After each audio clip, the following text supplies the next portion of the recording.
What's up, ladies and gentlemen? Today we're going to be taking a look at a gaming controller. Now this is known as the GAMESIR G4s. It's a Bluetooth wireless gaming controller that's not typically for your console. So no, this isn't exactly meant for your Xbox One or your PS4. Instead, it's targeted at people who use Android or even Windows, because this actually works on Windows as well, or even in some cases, virtual reality devices. How awesome is that? So as you guys can see, this controller has a cool little ergonomic design that makes it look as if it's your typical controller, but when you take a look at the middle, you can actually push the little thing up and you'll find a few special buttons. There's the turbo button, the clear button, the on button, but then of course you're like, okay, why does that stick up in the first place? Well, this is where you could put your phone. You can't exactly place a tablet here, however, you could technically put your Android device into this cool little stand right here, and you should be able to comfortably play. There's two different positions you can keep it at depending on whether you're laying down or sitting down. And then of course, if you look at the bottom, there's a little hidden area where you can actually take out your USB dongle. And when you take this dongle out, you can actually plug this remote plug the dongle into your Windows device, and then of course you can use the remote on maybe a game on Steam, or of course just a normal game on Windows. All the buttons typically work just as if you were using an Xbox controller on your Windows device.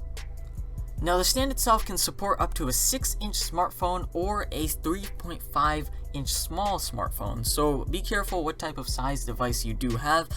I actually did go ahead and try to play GTA on this game, and it is just as fun as with a mouse and a keyboard. Or if you guys don't really have a mechanical gaming keyboard, a special gaming mouse, and you only like using the controller because you're used to, say, Xbox, then in that case this is probably your best bet. Now of course, on the sides, ergonomic wise, it's completely covered in rubber. The middles are of course plastic buttons.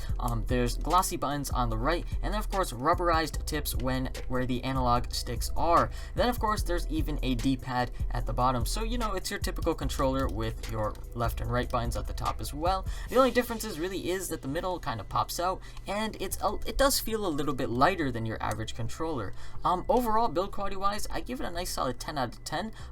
It's comfortable. I've played games maybe 2-3 hours straight with this with no stress on my hand. Now of course hardcore gamers will go who knows how many hours, so I can't say more than 3 hours, but as of right now, if you game for a nice 3 hours or so and your hands aren't overly massive or underly small, I guess, you should be perfectly comfortable with this remote. Now with that said, the plastic buttons are a little, I guess they're a little cheap feeling, but then again, this isn't the most expensive remote out there. It competes directly with any old Xbox controller you can get, and overall I like it. It's portable, it's just small enough, but it's just big enough. Now with that said, this gets charged with micro USB. Now it does have a built-in battery, but how long does that battery last? According to this, the battery can last up to 10 hours on max power and 30 hours on minimum power. There's also standby time, which can actually last you 12 months. So with that said, if you just leave this line around and don't actually turn it off, then you should be perfectly set to go for up to 12 months. Now one last thing I want to mention is that I'm not sure how many people still use PS3s or how relevant it is, because most people just go get a typical PS3 controller. However, if you do have a PS3, you can use this remote on that as well. Other devices also include smart TVs like the Fire TV and of course Samsung TV. Finally, if you have Gear VR, this will work on that as well. As you can see, one remote for all your different devices depending on how many devices you have. Not to mention, if you guys need one for iOS, this remote technically can work on iOS if you use a simulator, I believe, but aside from that, there is a specific remote that GAMESIR actually goes and builds directly for iOS and Android devices as well. Go check that one out on their website. There's a variety of other remotes out there as well with different features. So what's my experience? Well, I have 3 different main devices that I use on a daily basis. I have my main computer, which is a computer that I built, and that one I actually went ahead and plugged it in directly using a micro USB cable. Yes, you could play like that as well in case your remote is charging. And then I played Grand Theft Auto. It's super fun. It's the game, of course, is kind of meant to be used with a controller, so it is a lot better than a keyboard and a mouse. However, there are some PC games that this remote just doesn't make sense to play with. But overall, I'd say it was ergonomic.